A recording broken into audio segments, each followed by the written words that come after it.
I finished the best book. It is called The Only One Left. It is by Riley Sager. And I actually read it twice because it had two twists at the end. I kind of suspected the first one, but I definitely didn't expect the second one, which is why I went back and read it again to see what kind of clues there were.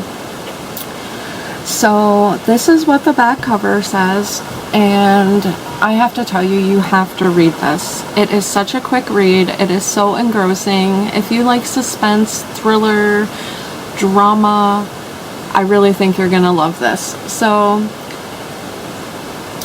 here is the back cover. At 17, Lenora Hope hung her sister with a rope. Now reduced to a schoolyard chant, the Hope family murder shocked the Maine coast one bloody night in 1929. While most people assume 17-year-old Lenora was responsible, the police were never able to prove it. Other than her denial after the killing, she has never spoken publicly about that night, nor has she set foot outside Hope's End, the cliffside mansion where the massacre occurred. Stabbed her father with a knife, took her mother's happy life. It's now 1983, and home health aide Kit McDeer. It's now 1983, and home health aide Kit McDeer arrives at a decaying Hope's End to care for Lenora after her previous nurse fled in the middle of the night. In her 70s and confined to a wheelchair, Lenora was rendered mute by a series of strokes and can only communicate with Kit by tapping out sentences on an old typewriter. One night, Lenora uses it to make a tantalizing offer. "I want to tell you everything." "It wasn't me," Lenora said, "but she's the only one not dead." As Kit helps Lenora write about the events leading to the Hope family massacre, it becomes clear there's more to the tale than people know. But when new details about her predecessor's departure come to light, Kit starts to suspect Lenora might not be telling the complete truth, and that the seemingly harmless woman in her care could be far more dangerous than she first thought. Okay, so the back cover sounded tantalizing. I had to pick it up. And I read this in a day, and then I reread it in a day. And I cannot stop thinking about it. Oh my goodness, this is so good. You have to get it. It's so well told.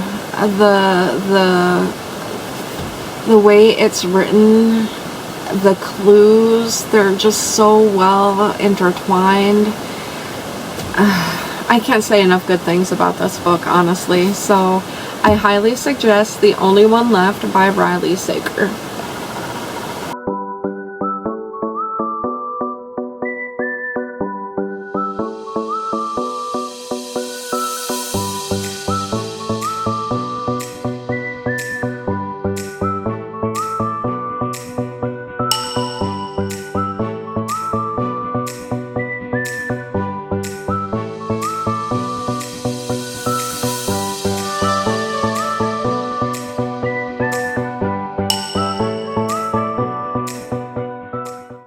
Okay, I have my impatiens in the ground.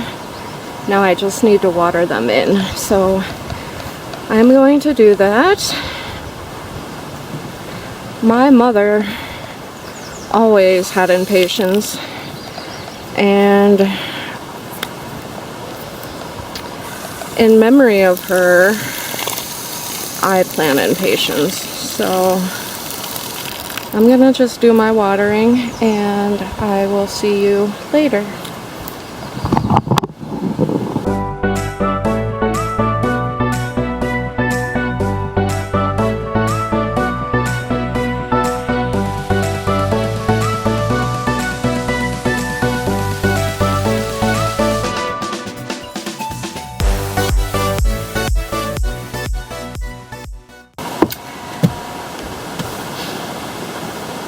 I have finished another book.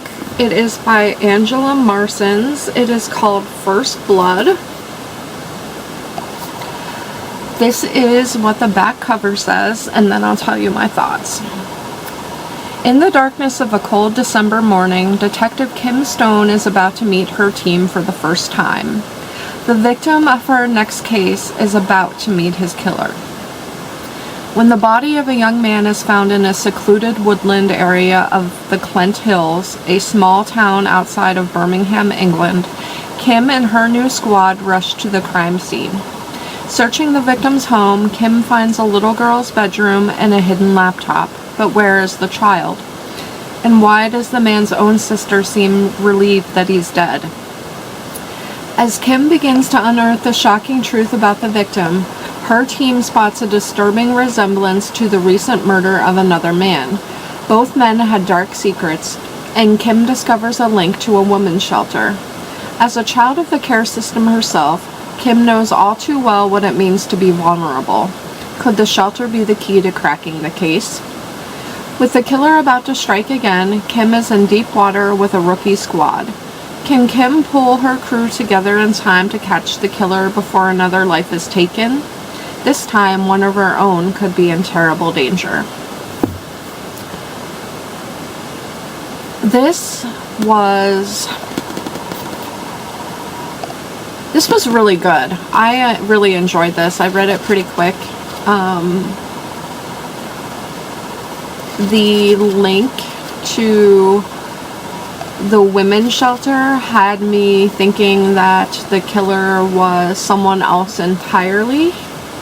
So I was a bit surprised when the killer was revealed. And there ends up being something like 6 murders in this book.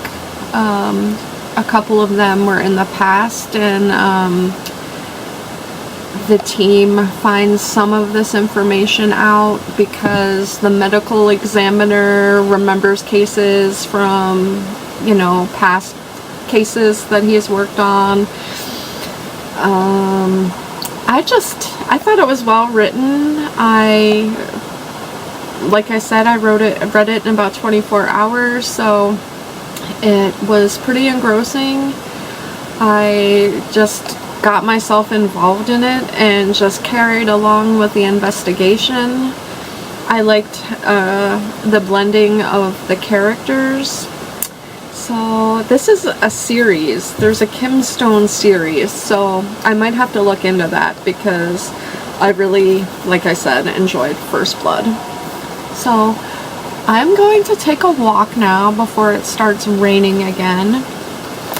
I have vegetable beef soup in the crock pot, so it's a cooler day, so that'll be nice. And other than that, I'm not sure what I'm gonna get up to, but if anything fun happens, I will bring you right along.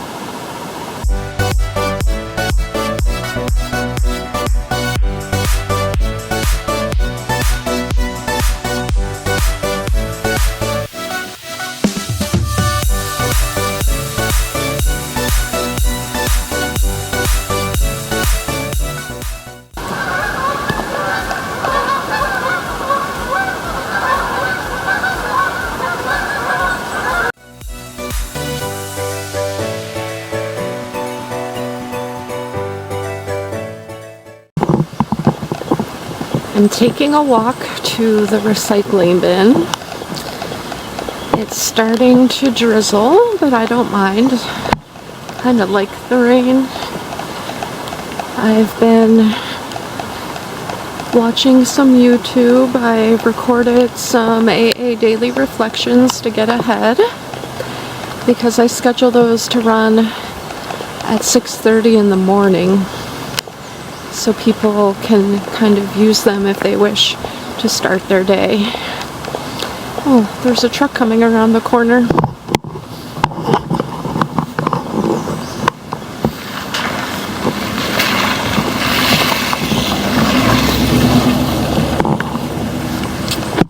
He was friendly and waved, but most people at camp are friendly and wave, so nothing really unusual about that. I'm going to walk the whole perimeter of the camp. It's not a big walk, but it's better than just going to the recycling bin and back. And I'm trying to walk every day, sometimes a few times if I can. The thing is, I always can. It's just a matter of finding the motivation. Last night after supper, I made homemade vegetable beef soup, and it was delicious. Anyway, last night after supper, I just wanted to sit with my book on the porch with Kirk. But I made myself take a walk, and I'm glad I did. So here's the recycling bin. They just emptied it, so I don't have much, just a water jug really.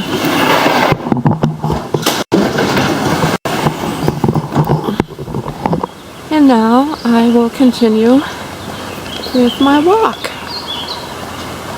Oh gosh, I love it here so much. It's so beautiful.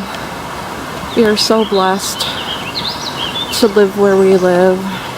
We're in the mountains, we have the lake. There's not really any severe weather. I mean, we get cold spells and an occasional big snowstorm, but we don't have tornadoes or hurricanes. So I'm grateful for that. We had a major ice storm once, but look at the lake.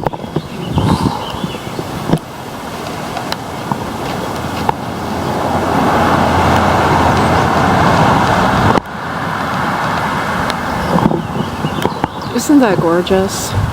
Again, I'm just so fortunate. God has definitely blessed me in many ways.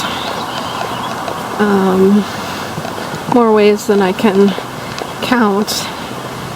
And sometimes when I was struggling, it never occurred to me that afterward it would have really been a blessing, but it was.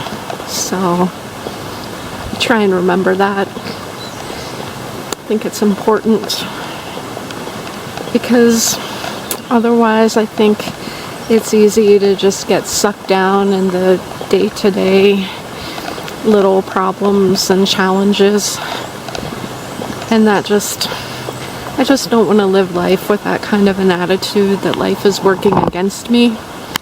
So anyway, I'm gonna keep on walking, and when I get back, I've made a cocoa, and it is going to be cool enough to drink. And there's my phone, so that's probably my sister. So I will see you later.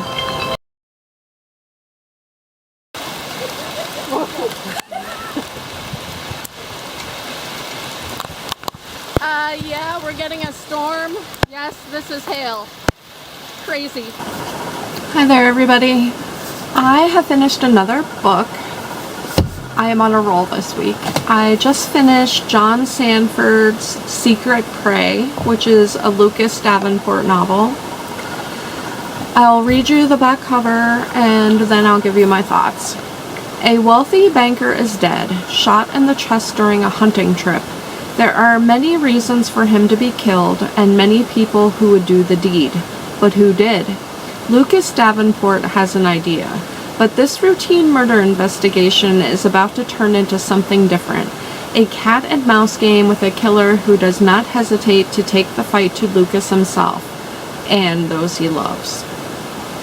So this had a whole lot going on. We went from 1 murder to 6 murders to, I think the final count was 8 murders.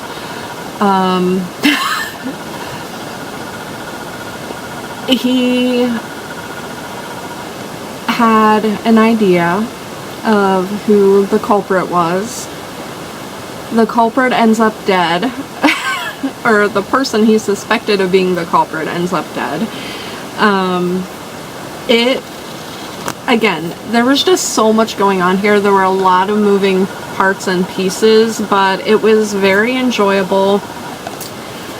I definitely would recommend it to anybody who likes, you know, mystery, suspense, thriller, and there's a little bit of humor in it too with the opium ring and the garden club. So John Sanford, Secret Prey, I recommend it.